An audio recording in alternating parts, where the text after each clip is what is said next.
Hey guys, welcome back to the channel. This is John with Addicted to Fishing, and today we're going to be talking chatterbaits. Now guys, I've mentioned this in a previous video that I was going to fully run a gauntlet on chatterbaits, how I'm storing them, which brands I use, different things. And we would take it from there. So anyway, let's start out with storage. So right now the way I'm storing them is in a 3700 deep box, and you can see for the most part how I've got them separated. These middle compartments are for the micro styles, and then the full length sides are on the outside. The nice thing about these deep boxes, and the reason why I went to it, is because as you can see, I can cram a whole lot of chatterbaits in one box. Chatterbait fishing is one of the things that I love to do the most. You can go down a bank, cover a lot of water, and find fish. And they work pretty much year round. I'm going to cover a few different ways, or a few different chatterbaits that I have. Show you how what the differences are in them.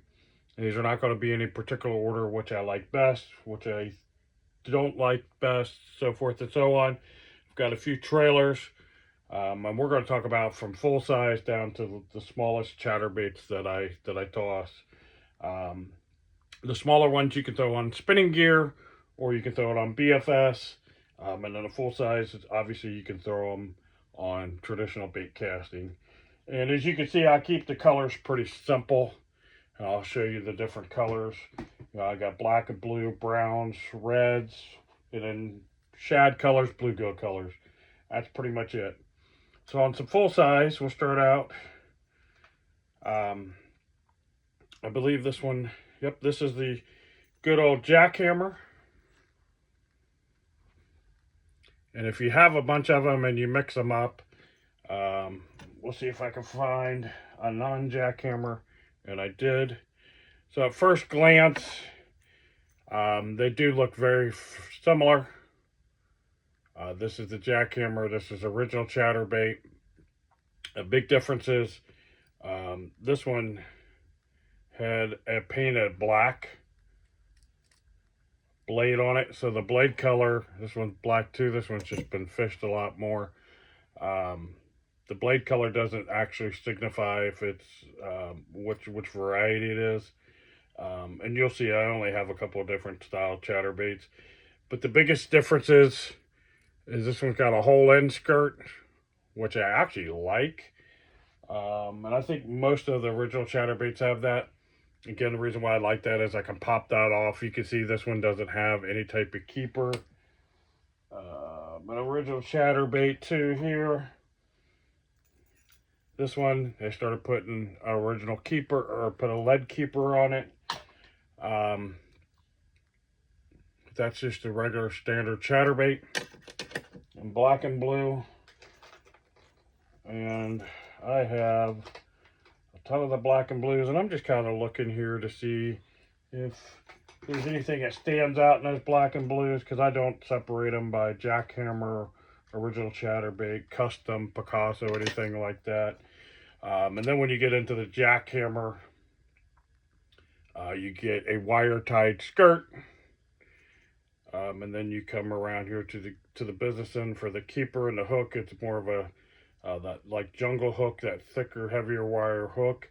And then you get that double barbed keeper. Hope you guys can see that. And I'll explain my thoughts and the differences on them towards the end. Other than that, this is the newer guy on the market, and they do give you kind of some custom blades. This one says original chatterbait, but this is the Evo. They started marking on the back of the head. It's how what the weight is.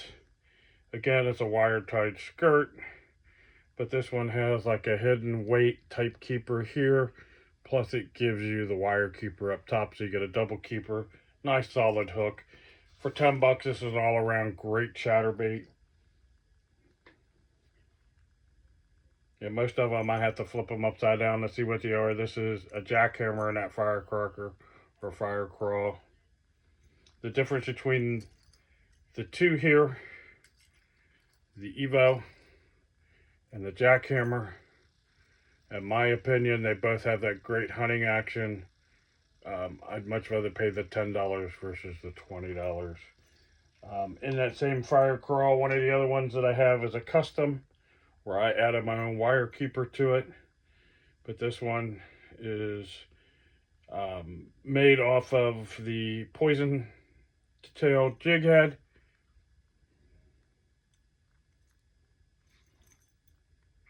Wire tight skirt. And then I came in with a wire keeper and just heat shrink tubed it on. So I could have a nice keeper on there.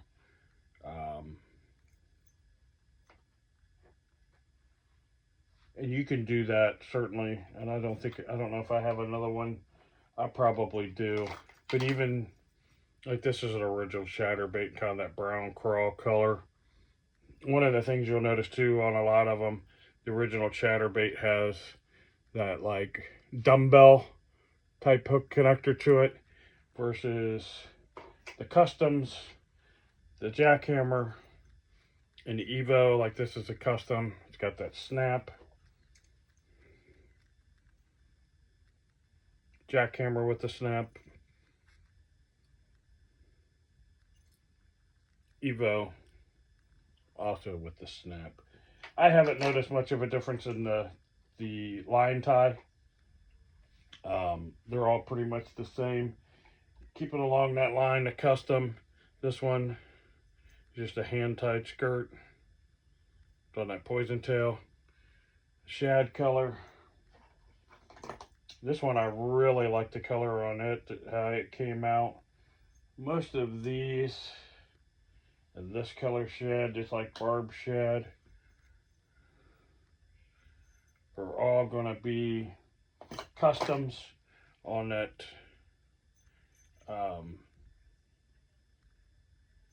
poison tail. I like how that is with that purple shad. And even, you know, and I'm just kind of showing off some of the colors on these, the standard size. Again, it's poison head and the brown crawl. So I go like a red brown crawl, red brown crawl,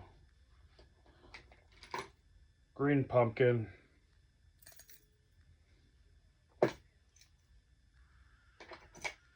more of this color brown crawl, even kind of bluegill-ish color, straight bluegill. This is on a custom.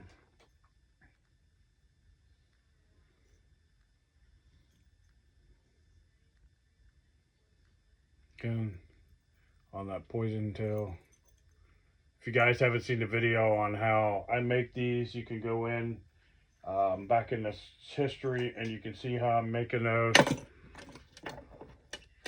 You know, there's quite a, most of the bluegill color ones that I have are all customs, are all on that poison tail. I really like the color of that bluegill. But you can see I kind of keep it simple. The only other one that's in here that's different, and I got it two ways. This is the cross eyes from Z-Man.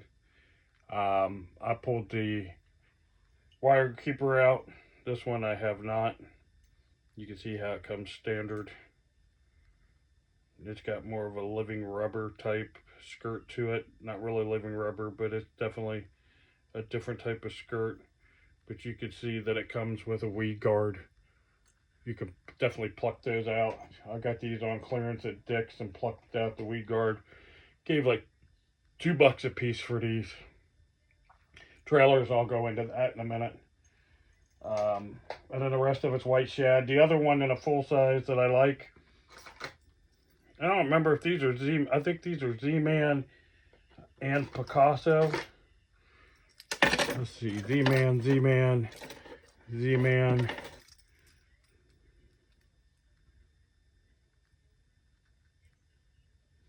Z-Man, Z-Man.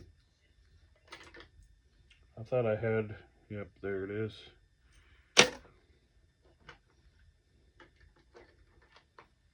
And there's a second one. I have some Picasso, but it's these bucktail.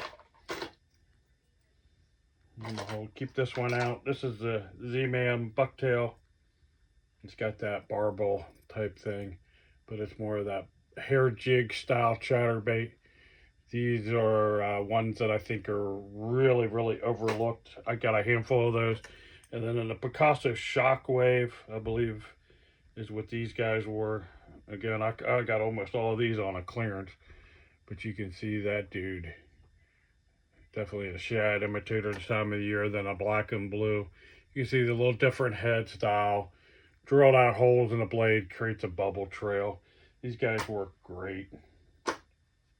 And then on the smaller size, and these are almost all exclusively Z-Man. Most of the ones that I purchase are Z-Man. I can find them cheap enough. This is I think the one they call the Micro. And again, I keep them all pretty simple colors. Chartreuse and white, black, blue, and then a shad color. These guys really don't have that much of a keeper. Again, you can take a WB 800 or whatever, put a wire keeper on there, and just take a piece of heat shrink tubing and stick it on. The other one that I do are the Willow Vibe. These come naked.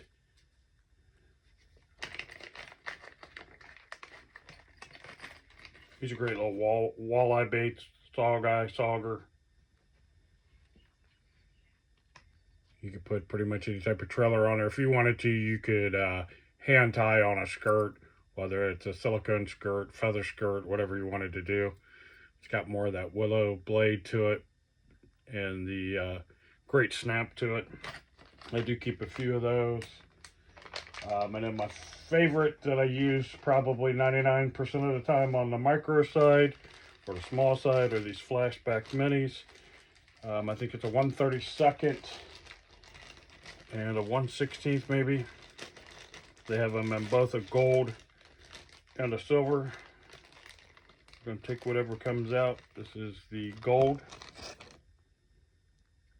It's got that snap, gold blade, gold head, no keeper. But these are great panfish, smallmouth. I've got a bunch of smaller largemouth on it if I'm in a place where I know there's a lot of small largemouth that definitely downsize. The difference for me on all of these is dependent on the bait fish. You know, if I'm finding bait fish that I'm going to benefit from a full-size chatterbait to a micro chatterbait, I'm definitely going to do the difference. I do have one other one in here, and I only have one of them. So guys, give me just a second. I have to find it, and I found it. I think this is what they call Heights Delight or something like that. It's the color. I haven't noticed the big difference. I bought the one. I haven't noticed a big difference in it for me in my areas, but I have the one that's got that, and I forget what they call this one, but it's got the clear blade to it. It's more of the jackhammer style. It's got that hand-tied premium skirt, premium wire keeper, premium hook. I mean, if you look at the jackhammer in the descriptions, everything's listed as premium. Again, I got this on clearance at Ollie's for like $6. But like a jackhammer, if you're not finding them on clearance, they're like $17.99. I make them for much less.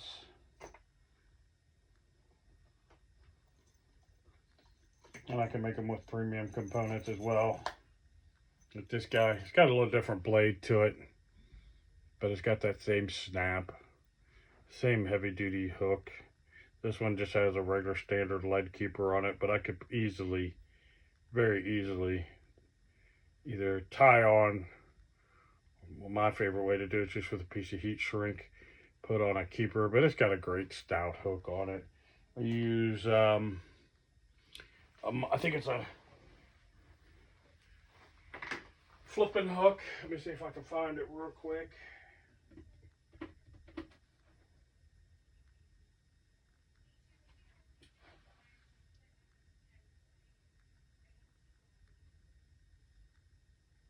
And I don't think I can see it real quick. I was hoping I would. You thought when I was trying to do this video, I would have grabbed that.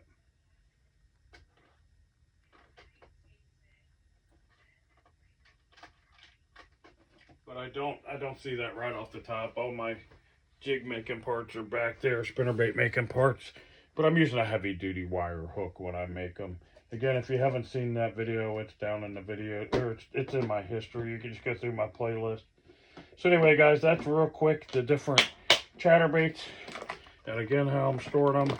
I like them because no matter how I'm holding the box, I can see what's in there. And you can see here the basic colors that I do keep. I don't go really over the top. You know, you only need a few different colors. So as far as the flashback minis, they come standard with like these. And I showed you these in a different video. Just a cheap plastic trailer. They work. Nothing against them. They do the job. They are not Elastex. If you're expecting that, they are not. Still on that smaller size. I like going to the micro finesse shad fries. And then there's a couple of different variations of this. But this one just happens to be Lake Fork. I got it at Ollie's. It's more of that Zaco style chatterbait trailer. And then recently I ordered the baby goats. I'm not going to take all of these out. You guys know what these are. These are our elastomer. I got two of the like watermelon. And it doesn't tell me the colors on there. Then one that's more of like a translucent kind of blue. More like a, I guess you call that an Alabama craw. So that's those. And I keep all my trailers in a tote and simply listed chatterbait trailers. And again, these are in no particular order. You can use these with the boot tail up. This is the Yamamoto Zaco with the boot tail. I'd much rather prefer, let me see if I can find one here in the color I like.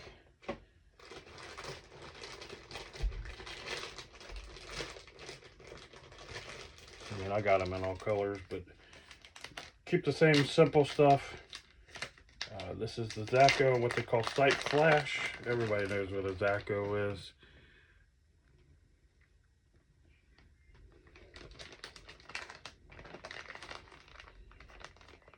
Along that same line to the Private Bait Company, I got several different colors. This is by a guy named Jerry Skates. He's local here to Ohio. Brand's called Skater Baits. He makes a really great looking fire crawl and kind of that Zaco pattern. It's different than the Zaco. It definitely has a different action, but it's a Zaco knockoff.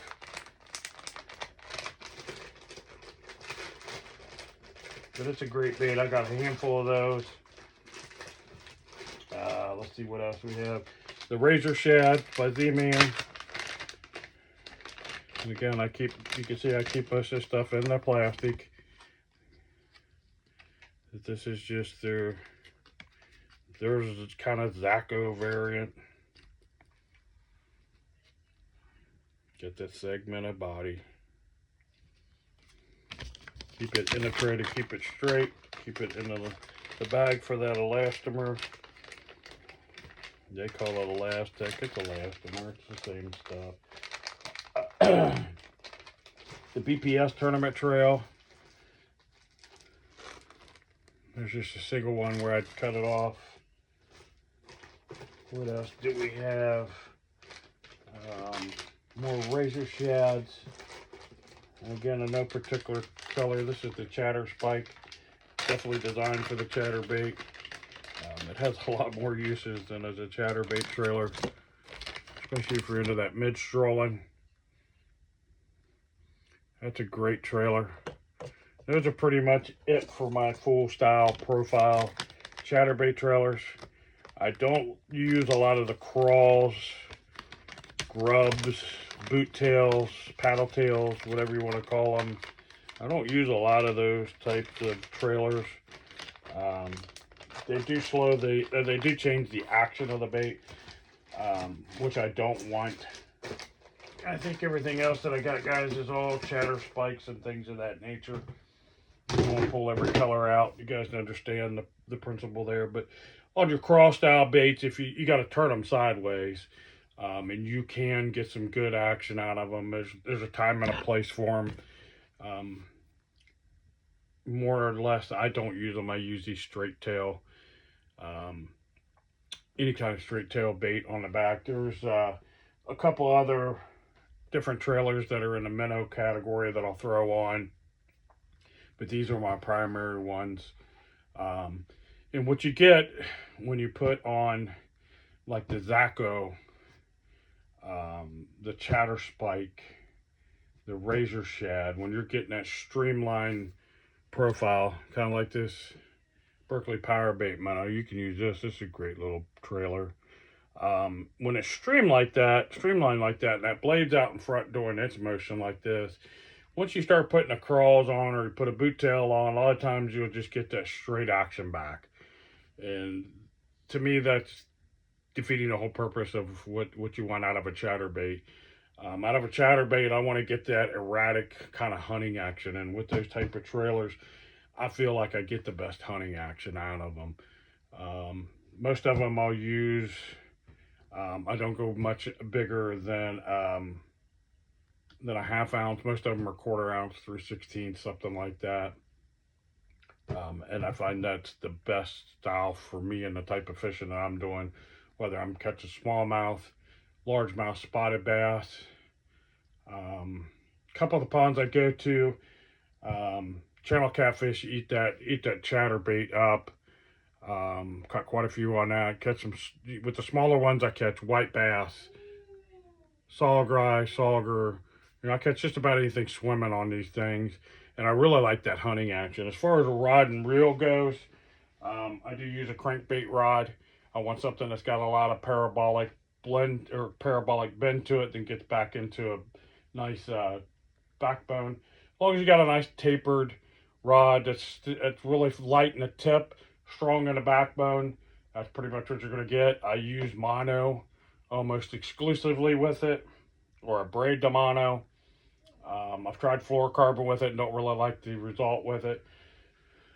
But that's pretty much my setup for that. I use either a 6-speed or 7-speed reel.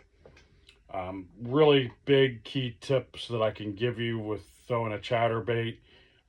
Number one, let me pull it out here for you to kind of give you the demonstration of what I'm talking about here. You have to think of it when you're setting the hook a whole lot different. Okay. So when that dude's coming through the water column and that blade out in front is rocking back and forth and doing its motion, and that fish comes up to eat that, especially if it has a trailer. Let me pull one out here with a trailer on it. Okay. And that fish is coming up to get that bait. A lot of times he's getting it, and that blade is standing straight up. Okay. One of the things you got to keep in mind is sometimes that bass is going to grab it all. And if you quickly react and set the hook, a lot of times what's going to happen is because your line tie is right here on that blade, you pull that blade really hard, and a lot of times you're just blowing that bait out of the fish's mouth, or you're pushing it up against the roof of the mouth. Once this blade expands and the fish's mouth kind of comes open, he's not necessarily going to spit it, but once you do that and his mouth kind of opens, you're going to pull that bait out of his mouth. So a lot of times what I like to do, and why I like that softer tip and why I like the mono, is it's really forgiving. And what I like about that is when I feel the fish strike, I don't immediately just hit the home run hook. Sorry guys, I almost had to sneeze there. One of the things, it's like a spinnerbait and it's like a crankbait. You're fishing an exposed hook. So one, you don't really have to jack them on that. As long as you got a sharp hook, you're not going to have to jack it. You don't have anything impeding the hook. What I do is I just kind of lean back into it. And what that does is allows that blade to move forward with that line when you're pulling that line. And a lot of times if the fish's mouth comes open, he doesn't want that bait to get away. He just thinks something just hit the top of his mouth. He had a reaction, and he's going to bite right back down. And once I kind of feel the pressure, I kind of give it, a little quick little snap, and that's it.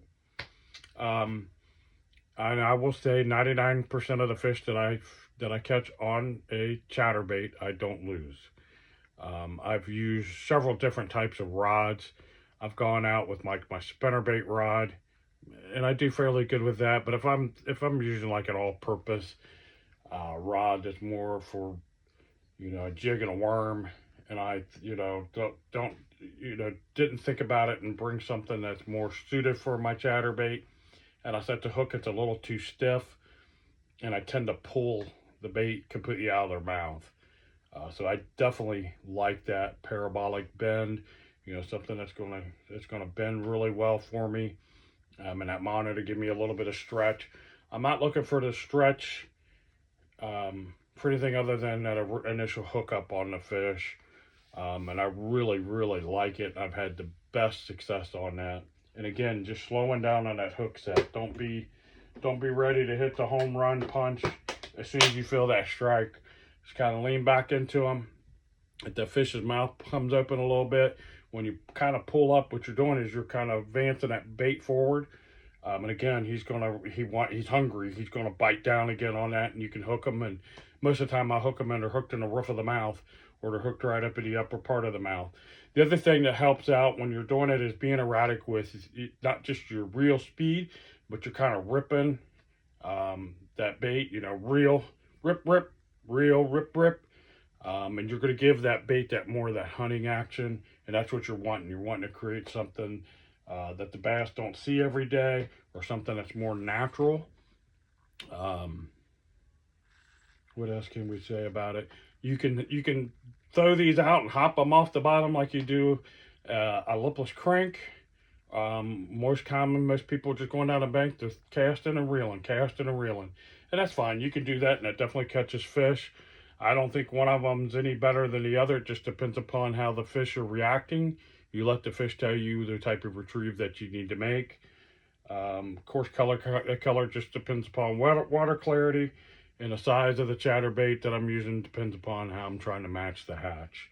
So anyway, guys, that's a little bit longer video, a little bit more in depth on my chatterbaiting. I hope you guys have a lot of success on them. If there's something that you'd like to share about a chatterbait, drop it down in the comments down below. Let me know how you guys are fishing it, what rod you're using, what style you like to use. I've fished quite a few of them. I used to throw the Thunder Cricket. It has its time and a place. I did get rid of all my Thunder Crickets because after they first came out, my nephew was wanting to get into some chatterbait fishing, and I gave him the Thunder Crickets and a couple others. But yeah, I hope you guys enjoyed that video. I do notice a lot of you still haven't subscribed to that button. Please hit that subscribe button. It doesn't cost anything. I'm trying to help people out, showing them some different stuff that maybe nobody else will talk about. But more importantly, I try to help people understand how you can save money on buying equipment. We try to do it as budget friendly as possible. Hit that notification bell to be notified when I'm putting out a video. Like, subscribe, comment below, share the video, do whatever you can to help my channel grow. And I really appreciate you guys, and we'll see you in the next one.